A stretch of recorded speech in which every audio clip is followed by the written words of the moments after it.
Hi, host Eric Harris, talking with famous people, and I'm making a video inside while Taylor and Hami are going at it outside. I'm assuming they're going at it. I was going at it with Hami. It was driving me insane. I started screaming. He accused me of being a child, so he's going to leave the conversation. But of course, and sure, granted, I was, it's childish to yell. But I think we made some progress tonight because I finally got him pinned down where he had to sort of look at his own contradictions for a second. And I want to talk about this phenomenon of I know the correct conclusion, I just need to find the right argument to prove it. So this is what Hami does constantly. And he says, well, look, Eric, it's just not realistic. And finally tonight he said, well, I agree with you in principle, but it's just not realistic. If you say that, then say it correctly. I agree with you in principle, but I believe in violating that principle for this reason, in this specific instance. The problem is, of course, Hami's worldview violates the principle as a default setting. It doesn't say, yeah, the principle is important. It doesn't say that individualism is important. It doesn't say individual rights are important. It doesn't say that having a fair process that we apply reciprocally to others and to ourselves is important. It says we don't have to think about those things at all. We just don't have to think about them. So when somebody comes to me and says taxation is not theft, I agree with you, actually, in general. I think that there's some amount of taxation that's justified. But we need to start at the right spot. Okay, currently, there's something like 50% of our income goes to the federal government. 33% in Social Security. Another, and this is for an average person. For rich people, more. 60% maybe. Most of that money the federal government takes in, gets back into the economy one way or the other, somehow, like 75% of it. Some of it is wasted and rewards fraud and rewards the natural tendency of everybody to exploit any government program they can. Nobody is concerned about the moral questions of exploiting the government program because the money doesn't belong to anybody. It's not a moral issue. You're not stealing. If I am deceiving the federal government to get access to some program money, nobody's going to think I'm a bad person. The thing is, I mean, maybe like liberal media might accuse you of being like, you're harming this democracy because, but for the most part, nobody's going to accuse you of being a bad person if you fudge on your taxes a little bit, something like that, right? Because you're not harming anybody. And the thing is, there's a distance that is afforded by legislation that allows individuals to take away from their conversation the absence of any moral responsibility. It's easy to advocate for coercion when you feel no moral responsibility for it and no practical responsibility to do it. It's easy to advocate for all the traffic laws until you see enough black people getting shot pointlessly and you realize, wow, those traffic laws caused a lot of deaths, huh? Sure did. That's a utilitarian argument, though. The point is we want to avoid those utilitarian arguments because ultimately, number one, I don't want to argue about your predicted outcomes for your law that you're advocating for because your predicted outcomes are possible, the harms are certain, and the value you're trying to promote may or may not be a good thing, but there's no guarantee whatsoever that it won't have additional unintended consequences. You might want to claim that we can parse the shit out of that thing and get as tight as possibly can. Well, if you're gonna violate a right, you better do that, and it still probably won't work. You better have some sort of really powerful justification for violating people's rights, for advocating for moral coercion. If you don't, then you're not being real. You're not acknowledging to yourself what you're doing. So, okay, but let's talk about argumentation a little bit. This is what happened with Hami's argument in the comment. First, he argued in the comment that the reason it wasn't theft is because we got something in return. And then when I dismantled that argument, he shifted and he said, no, it's legitimate because democratically elected. So I pointed out a non-legitimate democratically elected law. And he said, okay, well then it's legitimate because of the Constitution. But then I pointed out that it's not Constitution. But the problem there is not any of those arguments. It's the fact that people, lots of people, Hami, I know this is bruising and brutal for you, but thank you for participating in it so much. And I know you don't want to hear this, but you are going to learn a shitload from this process. I swear to God. There's one thing you are going to learn from. Your willingness to put yourself on the firing line before a debate coach is fucking admirable. I am super, super impressed with that. And it's a good thing you're doing. And you will learn, even if you stick with your existing beliefs, this is the nature of a systems approach, right? I know that it's possible you'll take everything I learn and use it to advocate for more statism. It doesn't matter to me. The reason is because I know that on balance, by improving people's argumentation, I eliminate some bad arguments that are currently winning arguments on the public policy scale. So whether or not you use you don't finish you don't ever attain mastery of the weapons. If you attain full mastery of the weapons, you can't make those kind of arguments anymore because you just see too obviously why they're bullshit. Argumentation strategy, argumentation understanding allows us to have correct views about politics and stuff like that. Because ultimately the arguments that are bad ideas, wrong approaches to things, they fail and they fall apart in front of the right arguments. Consistently, time after time after time after time after time. And the reason's always the same. At the end of the day, your advocacy for coercion is arbitrary if it doesn't ascribe or uphold or adhere to a limiting principle. Okay? Does it matter which limiting principle? Yes. That's why you can't do what Hami just did. Where he said, well, here's my reason why I'm right. No, that's not it. Oh, well, here's the reason why I'm right. No, that's not it. Well, then here's the reason why I'm right. No, that's not it. If you don't even know which one reason is the reason why you're right, when your multiple reasons conflict with each other, if they conflict with each other, and sometimes they will, right? If we want to prioritize a given value, we can only prioritize one. It will conflict with another one. If we want to make it situational, like, well, sometimes we'll prioritize rights, and sometimes we'll prioritize ethic framework free shit throwing party, then you are not ever advocating. You have no legitimacy because you fail at the core level to justify why it is that you should get your arguments to win on ways that I'm not allowed to get my arguments to win on. If you say like, oh, well, we should be able to coerce people for this reason. And I say, okay, well then, we should also be able to coerce people for this reason. And, and then somebody said, well, but I want to coerce people too. It's a simple communitarian value, okay? Because I know that the leftist leaning sort of, or just kind of college poisoned mind, where they engage in, they're not engaged in adversarial rhetoric, so they're unable to determine the truth. So they say the most ridiculous things you've ever heard in your life in fucking college, they'll tell you. Critical theory stuff that defeats itself within 3 sentences and means absolutely nothing. It's not even a tautology, it's an internal contradiction. They'll have a whole fucking essay on it, and people won't even realize it. Nobody will even say a goddamn word. That's the environment in which you're learning shit right now.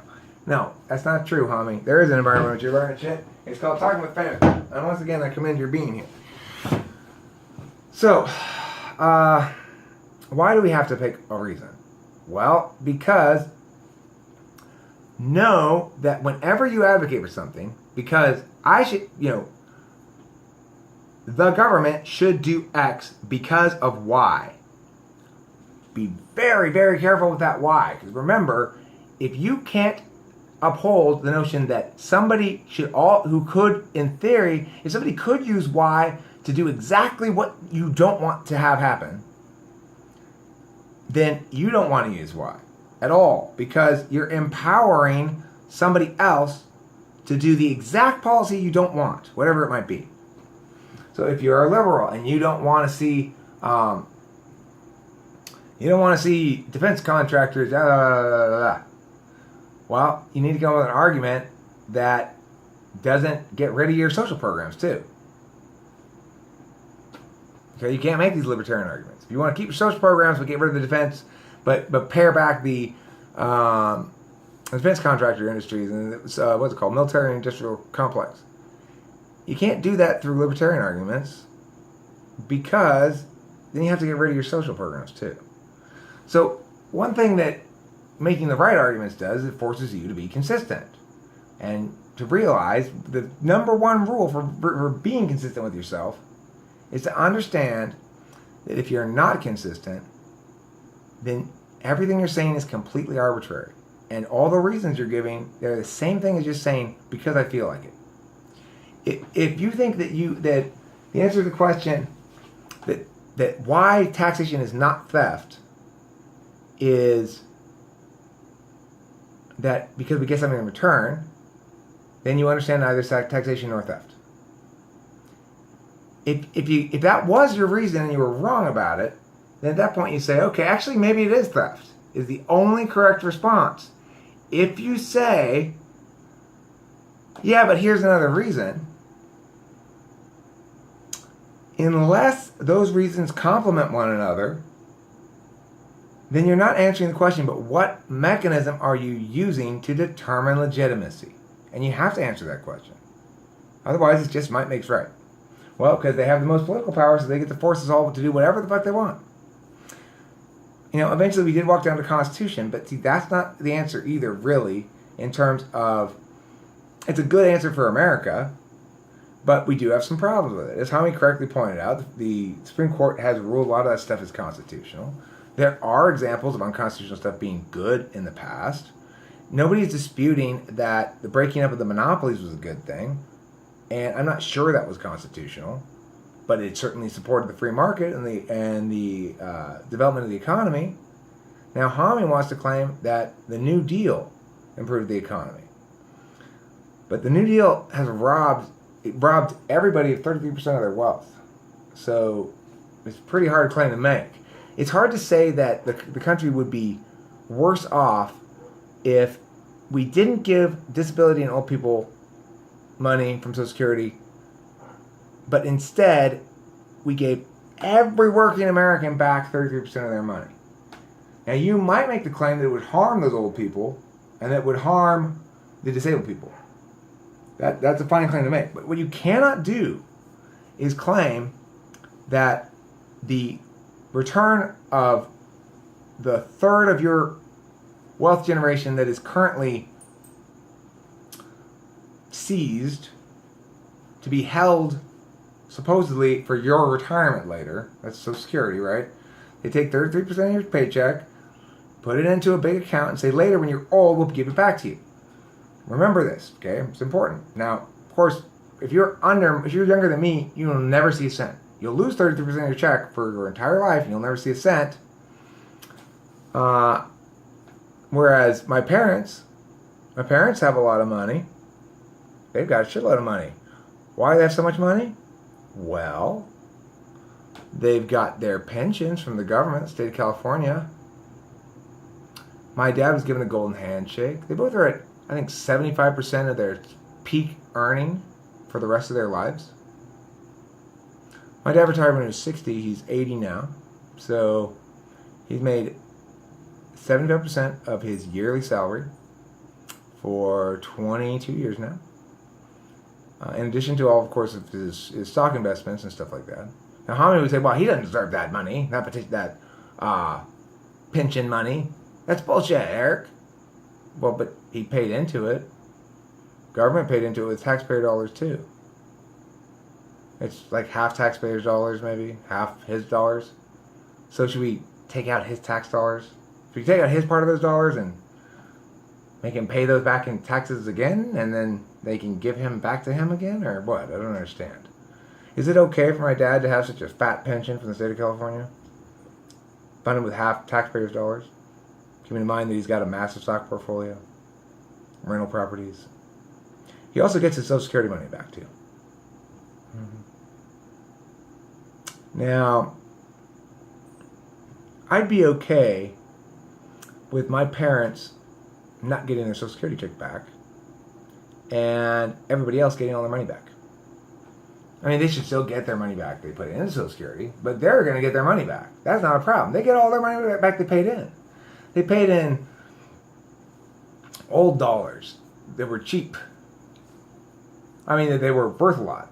They were worth a lot, and so, you know, inflation means they're going to get way bigger numbers back.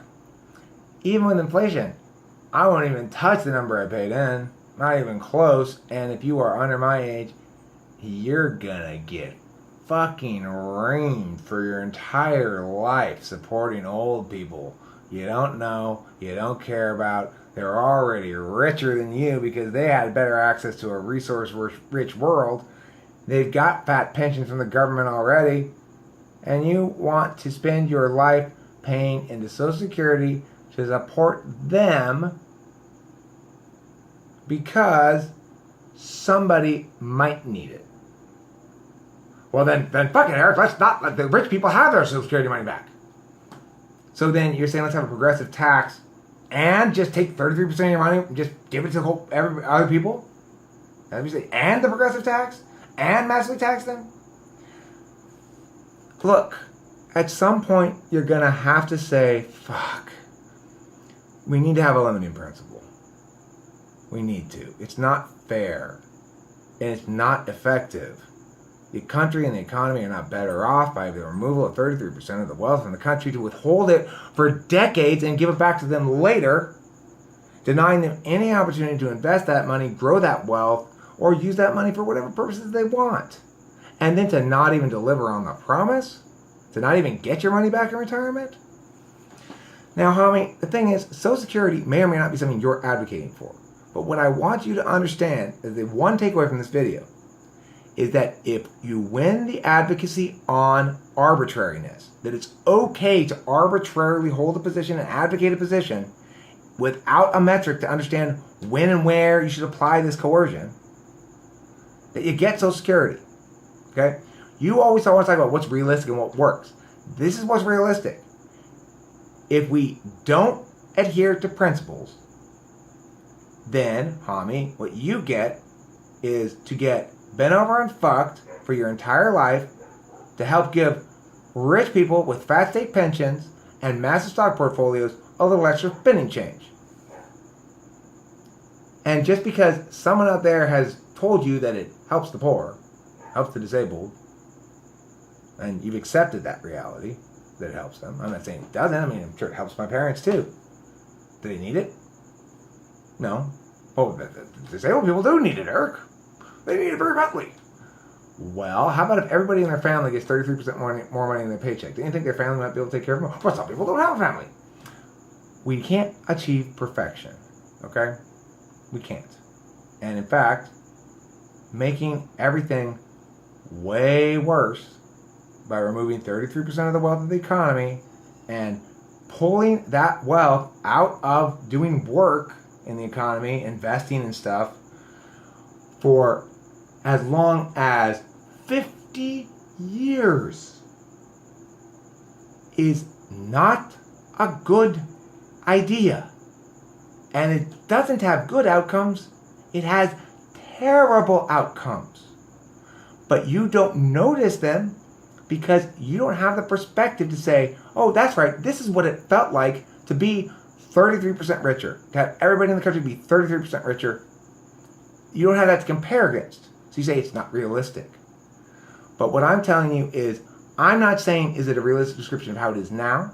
I'm saying let's make the world a better place, and we can start by eliminating the acceptance of any sort of thinking that says, I'm right, I just need to find the right argument. You discover whether you're right when your argument is tested. Otherwise, your positions are not beliefs. They should never even come close to beliefs until they've been fully tested.